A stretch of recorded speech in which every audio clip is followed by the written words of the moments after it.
स्वतःच्याच लग्नात महादेवांनी गणपतीची पूजा का केली? शिव-पार्वती विवाह कथा.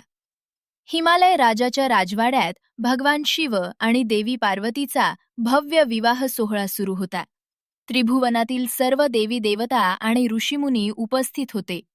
लग्नाचे पौरोहित्य साक्षात ब्रह्मदेव करत होते. विधी सुरू करण्यासाठी ब्रह्मदेवांनी पोथी उघडली आणि पहिला संकल्प उच्चारला, श्री गणेशाय नमः. हे ऐकताच तिथे उपस्थित सर्व देव आणि हिमालय राजा गोंधळले. सर्वांना प्रश्न पडला, गणपती तर शिवपार्वतीचा पुत्र म्हणून भविष्यात जन्माला येणार आहे. मग आज आई वडिलांच्या लग्नात जो अजून जन्मालाच आला नाही, त्या पुत्राची पूजा कशी होऊ शकते?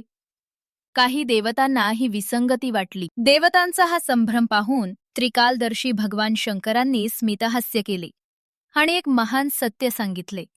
ते म्हणाले, हे देवतांनो, तुमचा गोंधळ होणं साहजिक आहे, पण लक्षात घ्या, गणेश हा केवळ माझा पुत्र नाही, तर ते साक्षात परब्रह्म तत्व आहे. तो अनादी आणि अनंत आहे. मी आणि शक्ती जेव्हा सगुण रूपात येतो तेव्हा तो पुत्र म्हणून येतो, पण तत्वरूपानं तो माझ्याही आधीपासून ओम रूपात अस्तित्वात आहे. त्यामुळे कोणत्याही कार्याची सुरुवात त्याच्या पूजनानेच झाली पाहिजे.